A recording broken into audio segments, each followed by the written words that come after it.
नमस्कार साथियों, स्वागत है आप सभी का एक बार फिर से, जहां मैं पवन सिंह आप सभी का एक बार फिर से हार्दिक स्वागत और अभिनंदन करता हूं। हिंदी विषय के अंतर्गत एक विशेष मुहिम वादा वर्दी का आयोजन किया जा रहा है।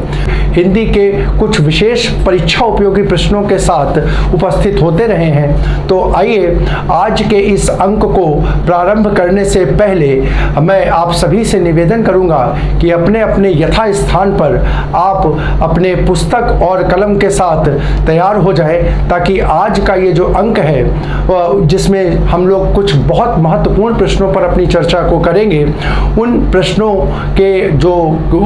के जो आंसर या उत्तर हैं और उनकी जो व्याख्या है वो आप अपने पास रख सकें, जो कि आगे आने वाले समय में आपके लिए रिवीजन के दृष्टिकोण से बहुत महत्वपूर्ण हो। आइए इस विश्वास के साथ कि अब एक नई ऊर्जा और नई उमंग के साथ आप सभी हमारे साथ जुड़ने को तैयार हैं, तो आइए हम अपने आज के संवाद के इस कार्यक्रम को प्रारंभ करते हैं और देखते हैं अपनी आज की चर्चा का पहला प्रश्न।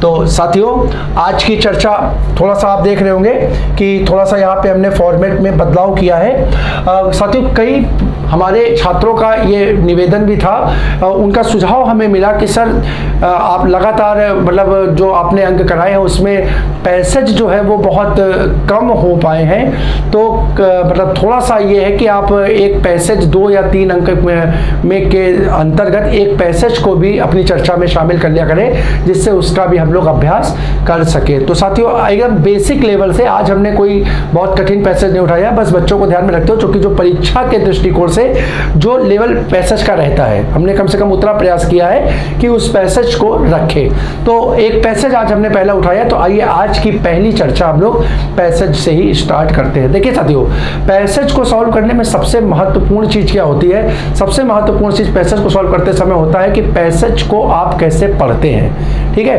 पैसेज को पढ़ना बहुत महत्वपूर्ण होता है कि कहां पर आपका जो ये पैसेज या जो गद्यांश है वो समाप्त हो रहा है। अगर आप पैसेज को एक उचित क्रम में, जो उसका पढ़ने का तरीका है कि कहां रुकना है, कहां पर विराम देना है, कहां पर उसको कंटिन्यूटी बनानी है, अगर इस प्रकार से पढ़ते हैं तो आप स्वतः ही देखेंगे कि पैसेज का जो अर्थ है वो आपको पढ़ते ही समय आपके मन में स्पष्ट होता चला जाएगा। और अगर एक बार पैसेज को पढ़ते समय उसका अर्थ निकल गया तो आंसर देने में आपको बहुत आसानी हो जाएगी।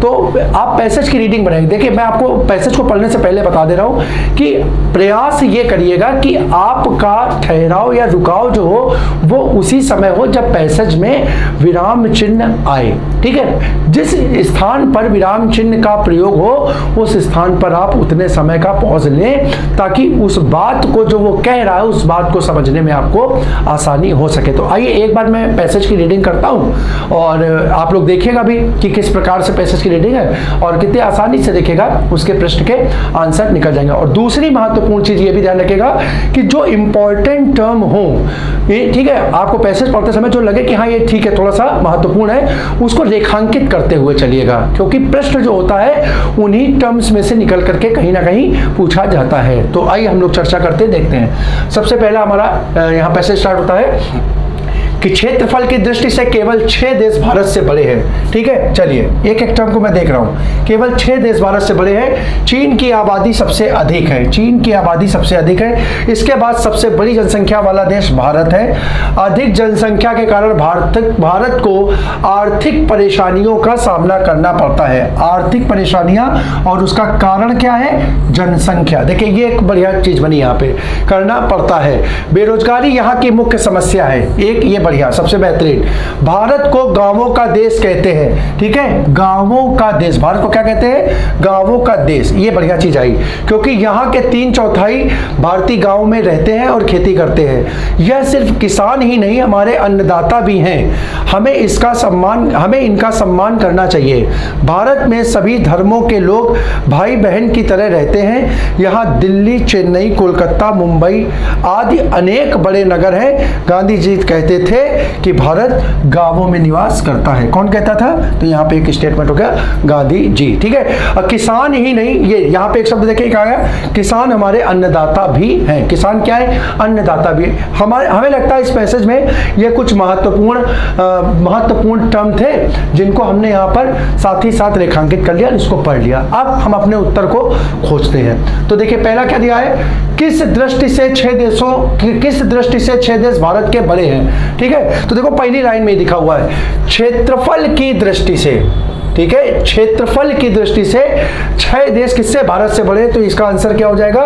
सीधे सीधे देखिए इसका आंसर हो जाएगा ऑप्शन डी, क्षेत्रफल की दृष्टि से। ठीक है, अगला क्वेश्चन देखते हैं। अगला क्वेश्चन, भारत की कितनी जनसंख्या गांवों में रहती है? आधी, दूसरा तिहाई, और तीसरा 1/4 और चौथा 3/4। तो यहाँ पर देखिए, यहाँ पर लिखा है कहाँ पे, यहाँ पे पैसेज जरा पीछे की ओर जाए थोड़ा सा, यहाँ पे देखिए जो मैंने यहाँ पर किया था, तो देखिए यहाँ पे लिखा होगा क्योंकि देखो भारत को गांवों का देश भी कहते हैं। गांव, ये मैंने अंडरलाइन किया था, क्योंकि कारण इसका, क्योंकि यहाँ की कितनी 3/4 भारतीय, 3/4 भारतीय, यानी भारत की जनसंख्या का कितना?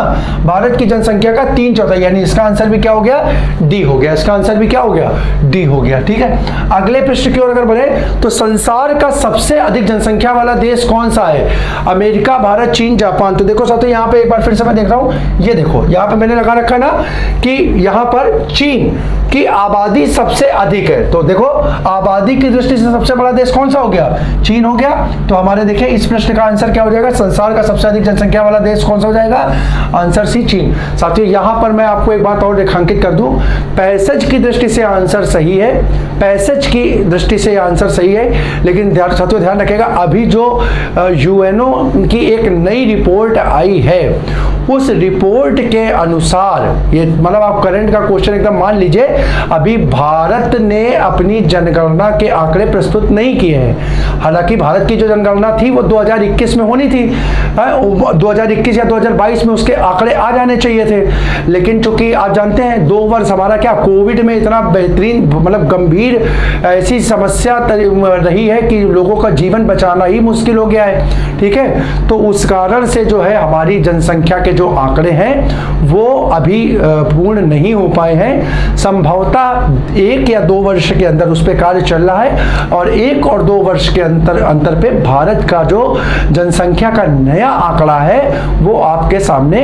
आ जाएगा। लेकिन साथियों ध्यान रखिए, आपने अगर मोदी जी का 15 अगस्त का भाषण जो उन्होंने लाल किले से दिया था हमारे प्रधानमंत्री जी ने, वो अगर सुना हो तो वहां पे आपने बहुत स्पष्ट रूप से गौर किया होगा कि उन्होंने बार बार अपने संबोधन में इस चीज को बोला था कि मेरे 140 करोड़ भाई बहन, मेरे 140 करोड़ का परिवार।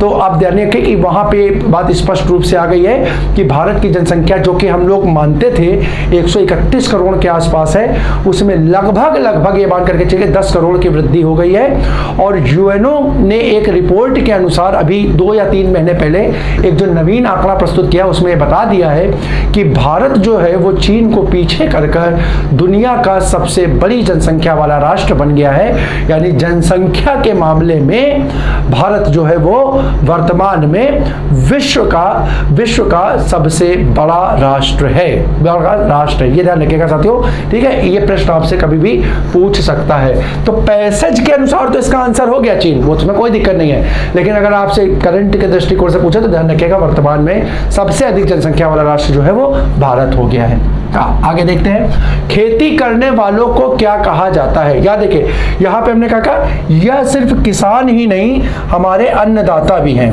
ठीक है, अन्नदाता भी हैं। तो यहाँ पर देखिए ऑप्शन ए अन्नदाता, बी किसान, और सी माली, और डी चौकीदार। तो यहाँ पे देखें कहीं पे और कुछ हो सकता है क्या, जरा देखें। तो यहाँ पे क्योंकि यहाँ के 3/4 भारतीय गांवों में निवास करते हैं और खेती करते हैं, यह सिर्फ किसान ही नहीं हमारे अन्नदाता भी हैं, हमारे अन्नदाता भी हैं। ठीक है, तो यहाँ पर खेती करने वाला अगर पद देखें तो यहाँ पर इनका सम्मान करना चाहिए, क्योंकि यहाँ के 3/4 और एक बार जरा देख लेते हैं। जनसंख्या वाला देश भारत है, जनसंख्या के कारण भारत को आर्थिक परेशानियों का सामना करना पड़ता है। मुख्य समस्या है। भारत को गांवों का देश भी कहते हैं, यहाँ के 3/4 गाँव में रहते हैं और खेती करते हैं, खेती करते हैं। ठीक है, यह सिर्फ किसान ही नहीं है, हमारे अन्नदाता भी हैं। अच्छा, खेती करने वाले को क्या कहा जाएगा? खेती करने वाला व्यक्ति क्या कहलाएगा? किसान कहलाएगा। तो इसका आंसर क्या हो जाएगा? ऑप्शन सेकंड हो जाएगा। ठीक है, अच्छा, और यहाँ पर देखिए इसका आंसर अगर पूछा जाता, देखिए बढ़िया क्वेश्चन अगर यहाँ पे हम एक और बता देते, एक क्वेश्चन यहाँ पे 5th और बता दें कि किसान को और किस नाम से जाना जाता है? और किस नाम से अगर ये क्वेश्चन हो जाता, जाना जाता है, किसान को और किस नाम से जाना जाता है? तो अब देखिए इस प्रश्न का आंसर आपका क्या, इस प्रश्न का आंसर बदल करके क्या हो जाता? फर्स्ट हो जाता था कि किसान को यहाँ पर किस नाम से, अब इस प्रश्न का आंसर बन जाता आपका अन्नदाता। क्या बन जाता? अन्नदाता। लेकिन आपसे ये नहीं पूछा गया है कि किसान को किस नाम से जाना जाता है, आपसे पूछा गया है कि खेती करने वाला कौन होता है। तो खेती करने का काम जो होता है वो क्या होता है? वो किसान का होता है। वो किसका होता है? किसान का होता है। तो खेती करने वाले को क्या बोलेंगे? किसान बोलेंगे। इसी प्रकार से ध्यान रखो, फूल उगाने वाले को क्या बोलेंगे? फूल उगाने वाले को माली बोलेंगे। उसका यहाँ कोई जिक्र ही नहीं है, उसका कोई यहाँ जिक्र ही नहीं है। तो इस प्रश्न का आंसर हो जाएगा ऑप्शन सेकंड। आइए अगले प्रश्न को चलते हैं साथियों। पैसेज जो है हमने जानबूझ के, चूंकि पहला ही पैसेज है, हमारे जो कोई एकदम क्या कहते हैं बिगनर या एकदम अभी प्रारंभिक रूप से हमसे जुड़े हुए हमारे छात्र हैं, हमारे व्यूअर्स हैं, उनको ऐसा ना लगे कि पैसेज बहुत कठिन हो गया। इस कारण से आज हमने पैसेज को थोड़ा सरल ही रखा था। आगे आने वाले समय में हम थोड़ा सा इसको और कठिन या थोड़ा सा और अच्छा बनाने की ओर आगे बढ़ेंगे। तो आइए अब अपनी चर्चा को देखते हैं और अपनी चर्चा का अगला प्रश्न हमारा, मध्य स्वर किसे कहते हैं? मध्य स्वर किसे कहते हैं? विकल्प ए ऊ को, विकल्प बी ई को, विकल्प सी ई को और विकल्प डी आ को। तो साथियों इसका आंसर हो जाएगा विकल्प डी आ को। अब जरा ध्यान से देखिए तो साथियों ये मध्य स्वर जो है ये वास्तव में किसका वर्गीकरण के किस वर्गीकरण के अंतर्गत आता है? तो ये आता है जीभ के वर्गीकरण के अंतर्गत। किसके अंतर्गत आता है? जीभ के वर्गीकरण के अंतर्गत। और साथियों ध्यान रखिएगा जीभ का वर्गीकरण जो है वो किसका होता है? ये होता है स्वरों का। किसका होता है? स्वरों का।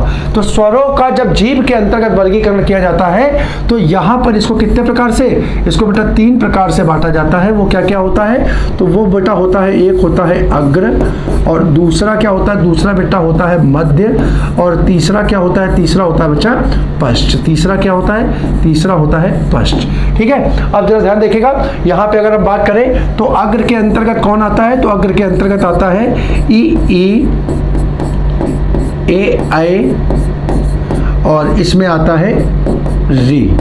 ठीक है, री। अब मध्य की बात करें तो मध्य में कौन आता है? तो ध्यान रखिएगा मध्य में आता है आ, और बचा जो है वो किस में आएगा? तो बेटा बचा क्या क्या? तो इसमें बचा उ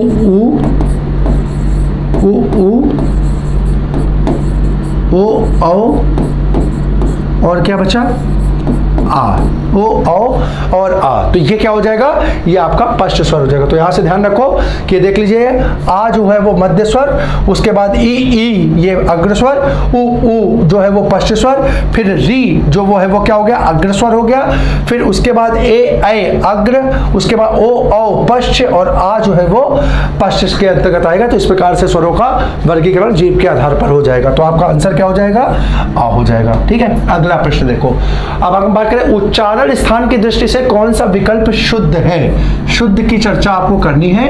तो मैंने आपको साथियों बता रखा है, मैंने परीक्षा में ये प्रश्न देखे कितने बढ़िया तरीके से आया।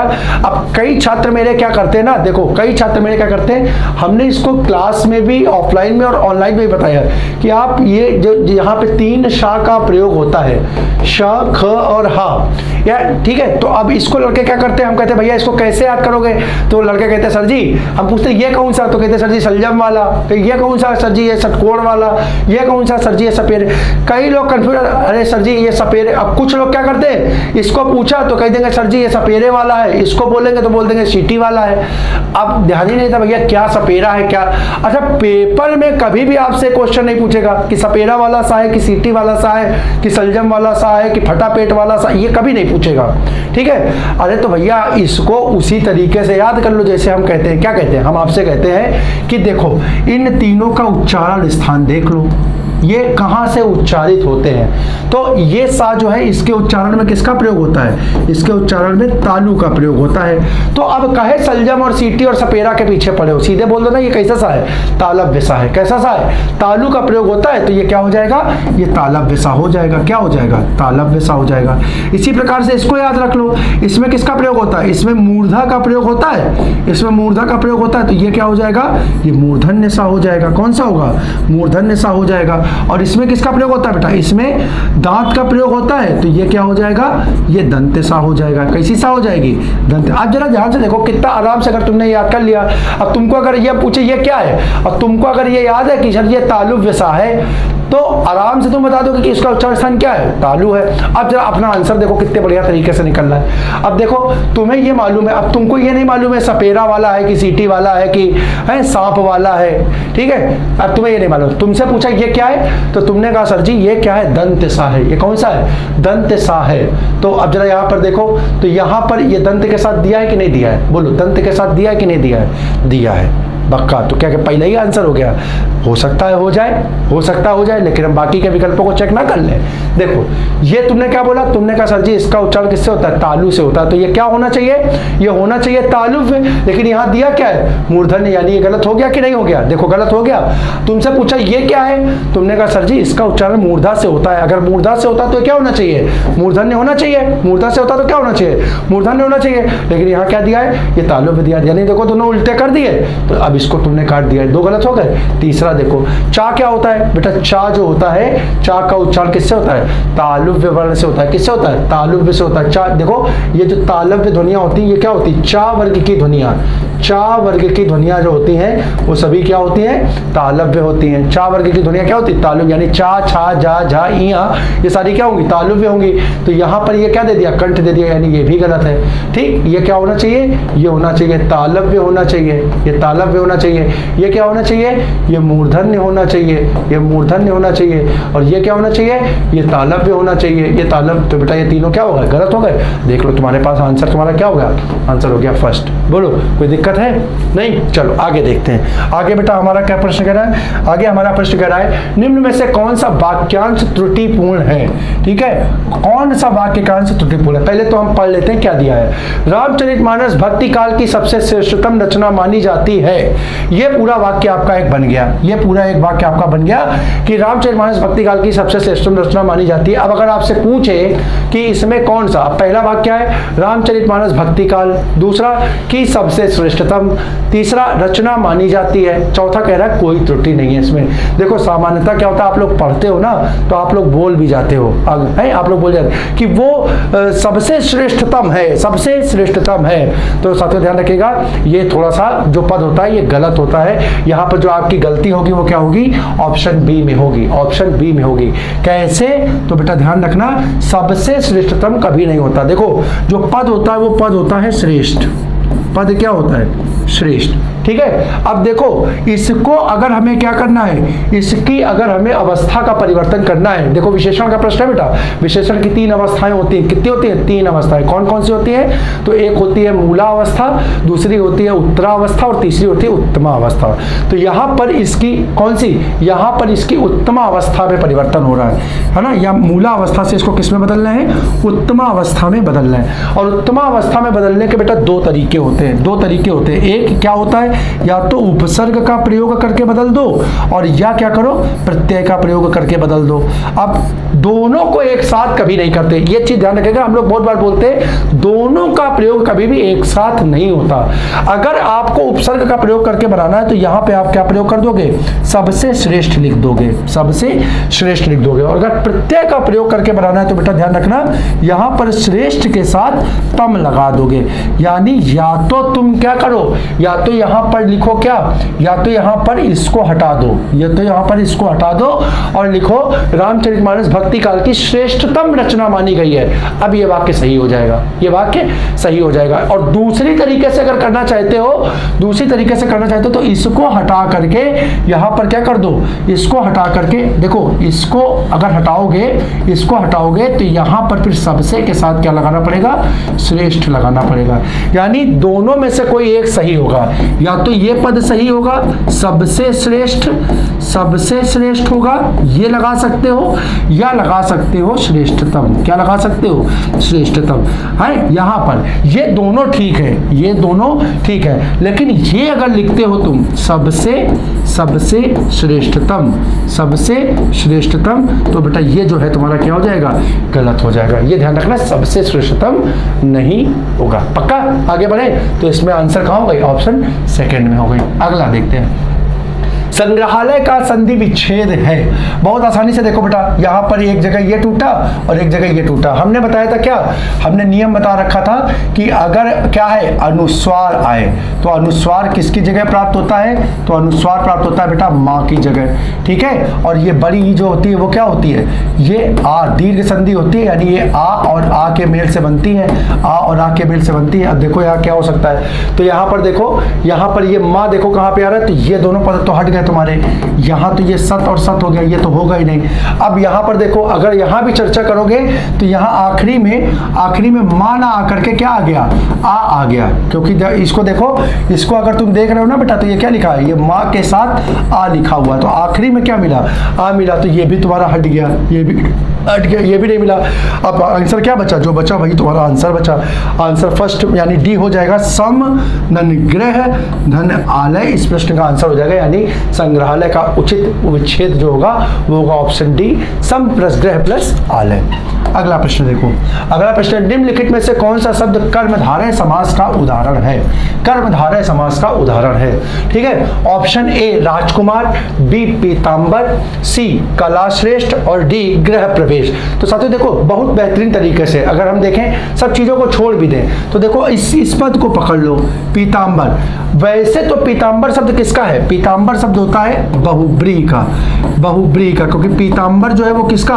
पीताम्बर जो है विष्णु या कृष्ण का क्या है? विष्णु या कृष्ण का पर्यायवाची है। और हमने तुमको बताया था कोई पद क्या हो, अगर किसी पद का क्या हो? पर्यायवाची हो, तो उसमें कौन सा समास होता है? बहुब्रीहि समास होता है। तो पीताम्बर में क्या हो गया?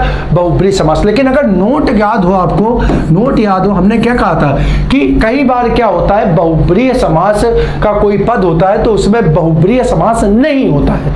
अब अगर बहुब्रीहि समास नहीं होता है तो फिर वो पद किसका बनेगा साथियों? तो ध्यान रखिएगा, मैंने आपको पॉइंट बता रखा था। क्या पॉइंट बताया था?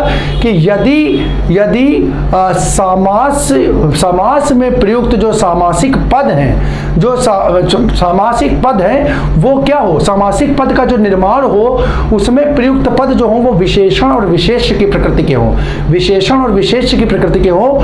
तो अगर वो विशेष अर्थ दे तो बेटा उसमें क्या हो जाता है? बहुब्रीहि समास हो जाता है। और सामान्य अर्थ दे तो वो क्या हो जाता है? कर्मधारय समास। यानी बहुब्रीहि समास के उदाहरण जो हैं वो कर्मधारय के रूप में भी प्रयोग होते हैं। तो अब यहाँ पर देखो, अगर यहाँ पर पीताम्बर बहुब्रीहि के रूप में नहीं पूछा गया है तो उसका आंसर क्या हो जाएगा?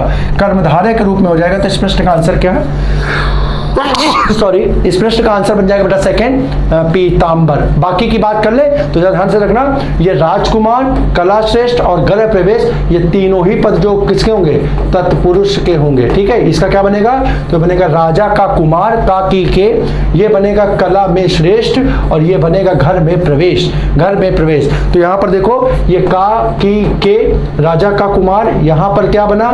कला में श्रेष्ठ, और यहाँ क्या बना? घर में प्रवेश। और ये तीनों पद क्या है बेटा? ये तीनों पद क्या है? ये कारक है। कारक की क्या है? विभक्तियां हैं। कारक की विभक्तियां हैं। और आप जानते हो विभक्ति आधारित समास जो होता है वो कौन सा होता है? विभक्ति आधारित समास जो होता है वो तत्पुरुष समास होता है। कौन सा होता है? तत्पुरुष समास होता है। तो इस प्रकार से इस प्रश्न का आंसर क्या हो गया? ऑप्शन सेकेंड हो गया। 11वां देखो, निम्नलिखित पद में कौन सा पद वैया प्रत्यय लगाने से बना है? वैया प्रत्यय लगाने से बना है। ऑप्शन ए रवैया, बी डटैया, सी खवैया और डी बचैया। तो ध्यान रखना साथियों, यहाँ पर आंसर जो होगा आपका वो होगा ऑप्शन सी।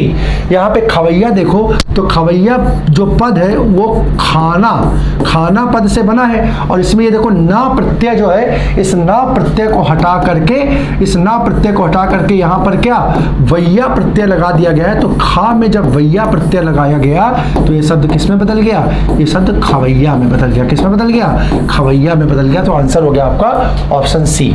अगला प्रश्न देखो, अगला प्रश्न है हमारा अचरज का तत्सम रूप निम्नलिखित में से कौन सा है।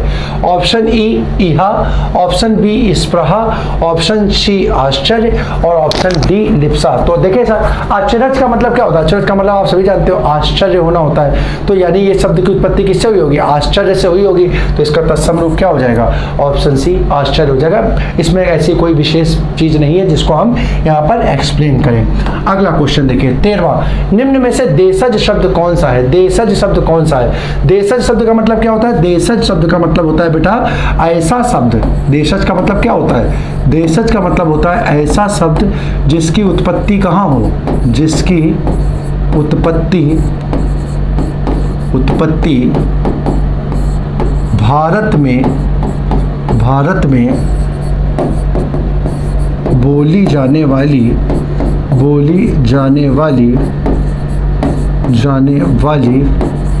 किसी भी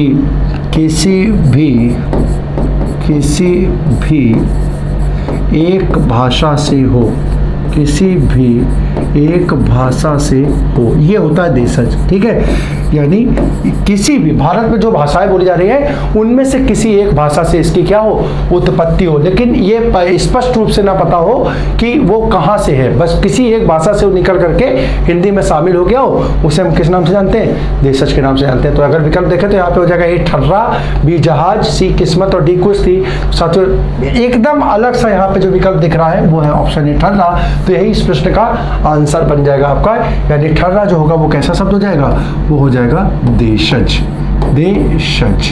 ठीक है, अगला प्रश्न है निम्नलिखित में से कौन सी जातिवाचक संज्ञा है। जातिवाचक संज्ञा है, जातिवाचक संज्ञा के लिए साथियों सबसे बढ़िया क्या तरीका मैंने बताया था कि पद जिसका प्रयोग किसमें, जिसका प्रयोग एक वचन और बहुवचन दोनों रूपों में हो, एक वचन और बहुवचन दोनों रूपों में हो, वो क्या कहलाएगा, जातिवाचक संज्ञा का पद हो जाएगा। तो अब यहाँ पर देखें तो मजदूर, यश, शत्रुता और सेना।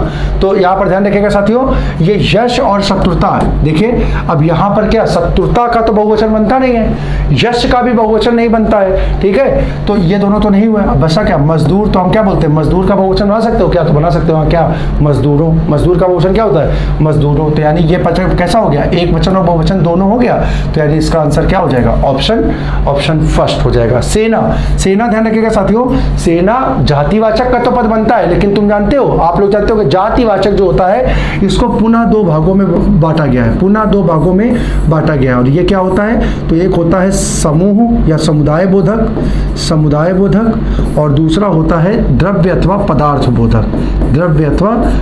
बोधक। तो यहाँ पर सेना जो है वो किसका, एक समुदाय का नेतृत्व करती है, तो सेना जो होगा वो कैसी हो जाएगी, समुदायवाचक संज्ञा हो जाएगी। कैसी, समुदायवाचक संज्ञा का पद हो जाएगा, पक्का। तो ये ध्यान रखिएगा, ये समुदायवाचक संज्ञा का।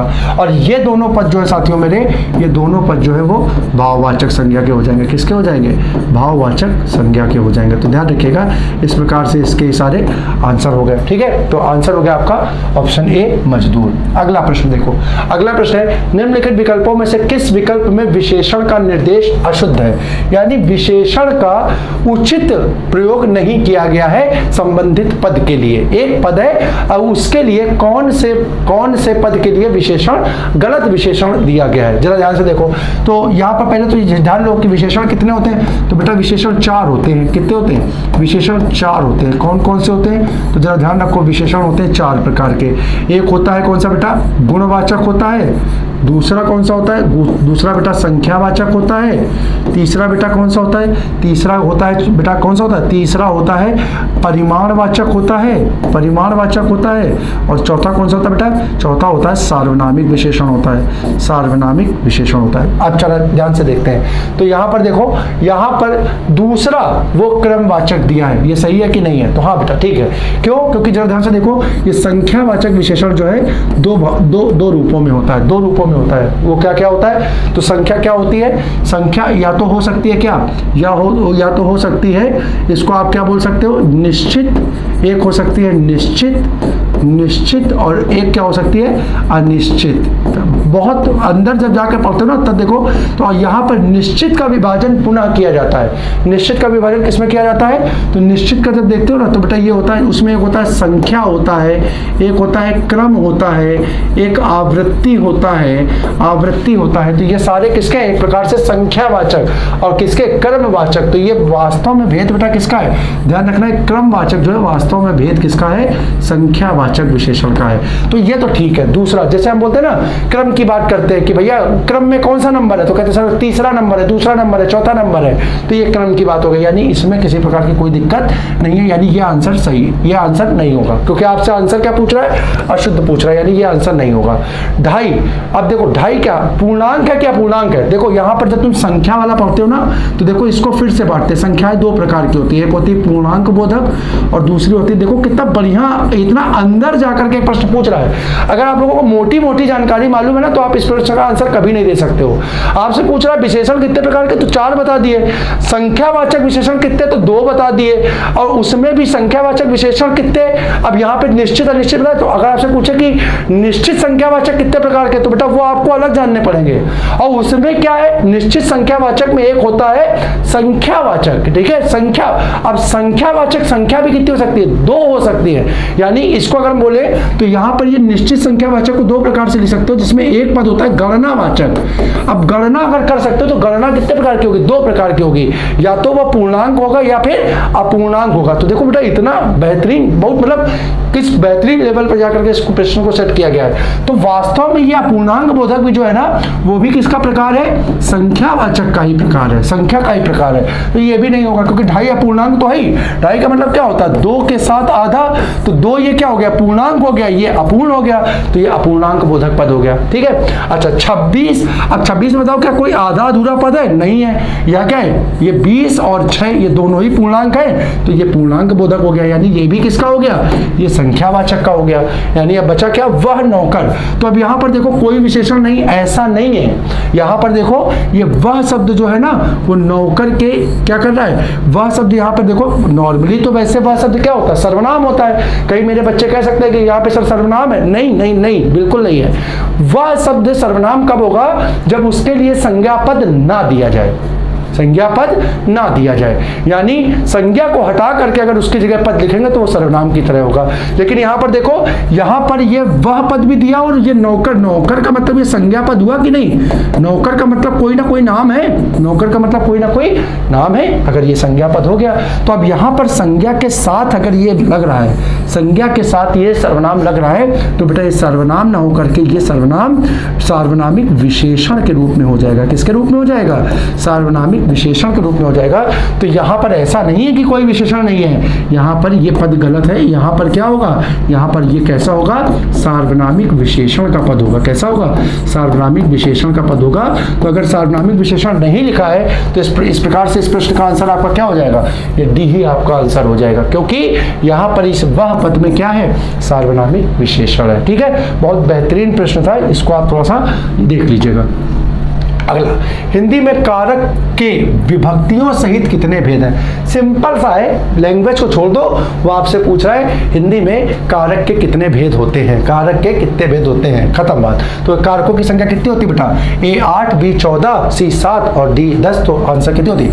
ए 8 होती है। अगर आप चर्चा करें तो मेरे सभी भाई जानते हैं, हम बोल रहे हैं, हमारे साथ साथ दोहराते रहे। पहला कर्ता, दूसरा कर्म, तीसरा करण, चौथा संप्रदान, पांचवा अपादान, छठा संबंध, सातवां अधिकरण और आठवां जिसको हम किस नाम से जानते हैं? संबोधन के नाम से जानते हैं। तो ये 8 कारक होते हैं हमारे, और हर 8 कारक की अपनी एक विभक्ति होती है, जिसके माध्यम से दिए गए पद में हम कारक की पहचान करते हैं, कारक की पहचान करते हैं। कोई कारक का प्रश्न आएगा तो उसमें हम आपको वहां पर बता देंगे। अगला प्रश्न देखते हैं। अगला प्रश्न हमारा, कौन सा स्त्रीलिंग का शब्द है? बहुत इंपॉर्टेंट शब्द है, पहचान आप लोगों को मैं कई बार करा चुका हूं, आप लोगों के बात स्पष्ट होगी। हम आंसर की ओर बढ़ते हैं। तो विकल्प ए छाछ, बी तिल, सी काढ़ा और डी टेसु। तो जैसा कि मैंने कहा था कि क्या एक छोटा सा जो भी पद है उसके साथ क्रिया का प्रयोग कीजिए। क्रिया का प्रयोग, अगर क्रिया स्त्रीलिंग की है तो दिया गया पद स्त्रीलिंग का होगा, क्रिया पुल्लिंग की है तो दिया गया पद किसका? पुल्लिंग का होगा। आपके पास छाछ है, हमने बोला छाछ, तो आप क्या बोलोगे? आप बोलोगे मैंने सर मैंने छाछ पी। तो पी यहाँ पर क्या हुआ? पीना जो हुआ वो स्त्रीलिंग का पद हुआ, तो यहाँ पे छाछ क्या हो गई? स्त्रीलिंग का पद हो गया। किसका हो गया? स्त्रीलिंग का पद हो गया। आंसर हो गया आपका ऑप्शन फर्स्ट, ऑप्शन फर्स्ट। भाव वाच्य को छांटना है, वाच्य का प्रश्न है, भाव वाच्य को आपको छांटना है। ऑप्शन ए, दादाजी के द्वारा अनिल को डांटा गया। ऑप्शन बी, तोते से उड़ा नहीं गया। ऑप्शन सी, अशोक ने आइसक्रीम खाई। और ऑप्शन डी, चोर पकड़ा गया। तो साथियों भाववाच्य के लिए साथियों मैंने एक पॉइंट सीधा सीधा आपको दिया था कि कोई वाक्य अगर यदि किसको असमर्थता को प्रदर्शित करे, असमर्थता का भाव अगर किसी वाक्य में मिल जाए, आंख बंद करके बिना किसी शक और शुबह के आप अपना आंसर लगा सकते हैं। और आपका आंसर क्या होगा? आंसर वहां पे आपका होगा असमर्थता का भाव। अगर देखो तो यहां पर मिलेगा ऑप्शन बी में, यानी आपका आंसर हो जाएगा तोते से उड़ा नहीं गया। अगला प्रश्न देखो, अगला प्रश्न आपका, ठीक में कौन सा अव्यय है? कौन सा अव्यय है? ठीक है, तो विकल्प ए घृणा बोधक, बी स्वीकार बोधक, डी शोक बोधक और डी आश्चर्य बोधक। तो साथियों देखिए सबसे पहले तो ये सारा किसका है? अव्यय की बात करें तो ये विस्मयादि बोधक अव्यय का पद है। किसका है? विस्मयादि बोधक अव्यय का पद है। विस्मयादि बोधक अव्यय की अगर हम बात करें तो विस्मयादि बोधक अव्यय के अंतर्गत ये आते हैं। अब अगर देखें तो हम बोलेंगे क्या? जैसे हम बोले कि और भाई क्या हाल चाल है, तो आप क्या बोलते हो? ठीक है। यानी उसने जो प्रश्न किया उस प्रश्न के उत्तर के फलस्वरूप आपने उस प्रश्न को स्वीकार करते हुए उसका उत्तर दे दिया, यानी आपने स्वीकारोक्ति का क्या किया? स्वीकारोक्ति का प्रदर्शन किया। तो इस कारण से ये ठीक का पद जो हो जाएगा उसमें अव्यय कैसा हो जाएगा? स्वीकार बोधक अव्यय हो जाएगा। ऑप्शन डी इस प्रश्न का आंसर होगा, स्वीकार बोधक अव्यय। ठीक है, चलो अगला क्वेश्चन, संस्था का शब्द का बहुवचन क्या होगा? संस्था शब्द का बहुवचन क्या होगा? ऑप्शन 19वें का, ऑप्शन ए संस्थापन, ऑप्शन बी संस्थाएं, ऑप्शन सी संस्थागत और ऑप्शन डी संस्थाओं। साथियों ध्यान रखिएगा इस प्रश्न का आंसर जो है वो होगा ऑप्शन बी। मेरे कई साथी बोल भी देंगे कि सर संस्था का संस्थाएं होता है, संस्था का बिल्कुल सही है, बिल्कुल एकदम इसमें किसी भी प्रकार का कोई भी संदेह नहीं है, आपका आंसर बी होगा। लेकिन अगर इस प्रश्न को मैं और थोड़ा सा मॉडिफाइड करूं, अब शायद आपके लिए कठिन हो। अगर मैं यहां पर लिख दूं संस्था शब्द का, ठीक है, संस्था शब्द का विभक्ति सहित, अगर मैं सिर्फ इस पद को लिख दूं विभक्ति सहित बहुवचन क्या होगा? विभक्ति के साथ जब ये प्रयोग होगा तो अब लड़कों को लॉजिक तो नहीं क्लियर है। अब वो तो क्या करेंगे? संस्था का क्या करेंगे? संस्था का पढ़ेंगे, बोलेंगे संस्था का संस्था होता है, आंसर यहाँ दिख जाएगा। और मैंने हमेशा कई बार कहा भी आप लोगों को कि पेपर में क्या होता है कि प्रश्न को पढ़ते समय हमारा जो हमारा मस्तिष्क होता है, हमारा दिमाग एक आंसर बनाता है, प्रश्न को पढ़ते ही समय वो आंसर बनाता है। और अगर वो आंसर क्या होता है आपको विकल्प में दिख जाता है तो फिर तो कुछ हो ही नहीं सकता। फिर तो भगवान तुम्हारे सामने आके खड़े हो जाए कि बेटा गलत सोच रहे हो, नहीं सोच लिया तो सोच लिया, तुम्हारा आंसर अगर तुमने संस्था सोच लिया तो वो सही होगा ही। लेकिन ध्यान रखना साथियों, वचन परिवर्तन दो प्रकार से होता है, बहुत बेहतरीन तरीके से ध्यान रखिएगा। वचन परिवर्तन दो प्रकार से होता है, एक होता है विभक्ति सहित, एक होता है विभक्ति सहित और दूसरा होता है विभक्ति रहित। विभक्ति रहित, तो विभक्ति रहित अगर पूछेगा, ध्यान रखिएगा, विभक्ति रहित अगर पूछेगा तो आपका आंसर ये क्या हो जाएगा? संस्था का संस्थाएं बन जाएगा, संस्था का संस्थाएं बन जाएगा। लेकिन अगर विभक्ति सहित पद पूछ लिया, वचन परिवर्तन शब्द क्या है? संस्था। किसका? संस्था। अगर आपने इसको विभक्ति सहित पूछ दिया, यानी संस्था के साथ अगर कोई विभक्ति आ रही है तो आपका आंसर बेटा यहाँ संस्थाएं ना होकर के संस्था संस्थाओं हो जाएगा। ठीक है, संस्थाओं हो जाएगा, यानी अब इसका आंसर डी ना होकर के बी ना होकर के ऑप्शन डी होगा। ये बहुत ध्यान से देखेगा कि अगर विभक्ति सहित पद आ गया, हालांकि इतने गहराई में जाकर के प्रश्न पूछना लगभग असंभव है, लेकिन यदि रख देता है तो आप उस चीज के लिए तैयार रहिएगा।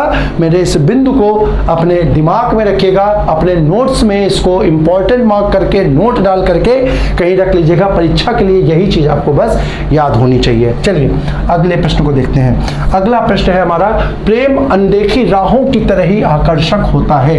वाक्य में काल की पहचान करनी है। साथियों, काल की पहचान अगर आपने करनी है तो मैंने आपको बताया था उसमें सबसे महत्वपूर्ण भूमिका किसकी होती है? सहायक क्रिया की होती है। किसकी होती है? सहायक क्रिया की होती है। तो विकल्प देखो, ए सामान्य वर्तमान काल, बी अपूर्ण वर्तमान काल, सी पूर्ण वर्तमान काल और डी सामान्य भूतकाल।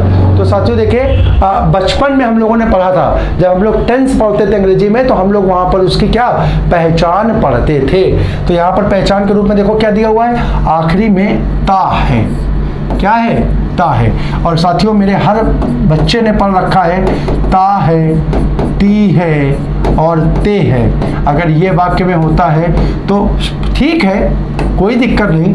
हम कहते हैं कि आपको अंग्रेजी में ही मालूम है, आप लोग क्या कहते हो, बचपन में पढ़ रखा था। अगर किसी वाक्य के अंत में ता है, ती है, ते है आता है तो वहां पर कौन सा टेंस होता है? वहां पर प्रेजेंट का इंडेफिनिट टेंस होता है। ठीक है, ठीक है, कोई बात नहीं बच्चा, अंग्रेजी मान, तुमने कुछ नहीं करना, तुम्हें इंडेफिनिट याद है, बस तुम ये जान लो इसको हिंदी में क्या कहते हैं। तो प्रेजेंट का मतलब इतना तो तुम्हें मालूम है कि वर्तमान होता है, इतना तो तुम्हें उस समय भी मालूम था ना कि प्रेजेंट टेंस को वर्तमान काल कहते हैं, पास्ट टेंस को भूतकाल कहते हैं और फ्यूचर टेंस को भविष्य काल कहते हैं। तो अरे इतने ही से देखो तुम्हारा आंसर क्या हो जाएगा। यहाँ पर 3 वर्तमान के हैं तो एक तो हटाना, कम से कम एक तो हटा कि नहीं हटा। अब बात यह है कि इंडेफिनिट को देख लें तो ध्यान रखना, इंडेफिनिट को बोलते हैं सामान्य। क्या बोलते हैं? सामान्य। तो अब यहाँ पर क्या हो जाएगा, आपका आंसर हो जाएगा सामान्य का वर्तमान काल, ऑप्शन फर्स्ट, आंसर फर्स्ट। ठीक है, अगला क्वेश्चन, कौन सी बोली बिहार की नहीं है? बिहार की नहीं है। ए भोजपुरी, बी मगही, सी जयपुरी और डी मैथिली। सभी जानते हो साथियों, बिहार में बोली जाने वाली 3 बोलियां होती हैं, मगही, मैथिली और भोजपुरी। तो इस प्रश्न का आंसर हो जाएगा आपका सी जयपुरी नहीं होगी। होगी कहाँ की? तो ये होगी राजस्थानी हिंदी की। किसकी होगी? राजस्थानी हिंदी की बोली होगी जयपुरी, जयपुरी। ठीक है, अगर बात करें तो राजस्थानी हिंदी में भी ये कहाँ बोली जाती है? तो पश्चिमी राजस्थान की बोली है। ये कहाँ की है? पश्चिमी पश्चिमी नहीं, राजस्थान के, पश्चिमी नहीं, पूर्वी राजस्थान की, पूर्वी राजस्थान की बोली है ये। कौन सी? जयपुरी। ठीक है, चलो आगे देखते हैं। अगला क्वेश्चन है हमारा, गंगा गए गंगादास, जमुना गए जमुनादास। लोकोक्ति का सही अर्थ क्या है? लोकोक्ति का सही अर्थ आपने बताना है। ए न्यायप्रिय, बी सिद्धांतहीन, सी आदर्शवादी और डी चरित्रहीन। तो गंगा गए गंगादास, जमुना गए जमुनादास, ऐसी लोकोक्ति का सही अर्थ होता है आंसर बेटा बी सिद्धांतहीन। ऐसा व्यक्ति जिसका कोई सिद्धांत ना हो, जो बात बात पर क्या करता हो, अपने सिद्धांतों को त्याग देता हो, ठीक है, अपने जो सिद्धांत है उनको बदल देता हो, ऐसे व्यक्ति के लिए हम लोग जिस लोकोक्ति का प्रयोग करते हैं वो होती है गंगा गए गंगादास, जमुना गए जमुनादास। ठीक है, चलो अगला प्रश्न हमारा। अगला प्रश्न, छली का विलोम क्या है? ए बली, बी निश्छल, सी धूर्त और डी चालाक। तो देखिए यहाँ पर बहुत आसानी से छली का जो होगा विलोम वो क्या मिल जाएगा?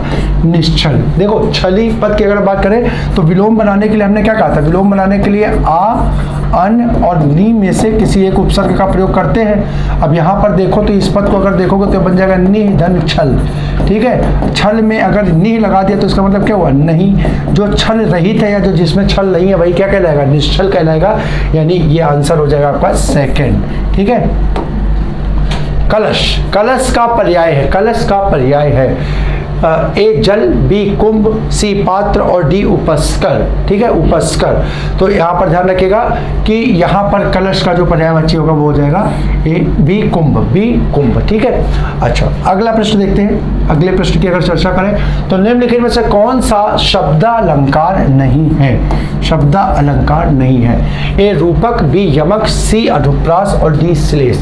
ठीक है, तो साथियों आंसर इस प्रश्न का जो होगा, जो शब्दालंकार नहीं है, वो होगा ऑप्शन ए रूपक अलंकार। अब जरा बात करें तो ध्यान रखिएगा, अलंकार के जो मुख्यतः कितने भेद माने गए? अलंकार के मुख्यतः 2 भेद माने गए हैं। अलंकार के मुख्यतः 2 भेद माने गए। कौन कौन से माने गए बच्चा?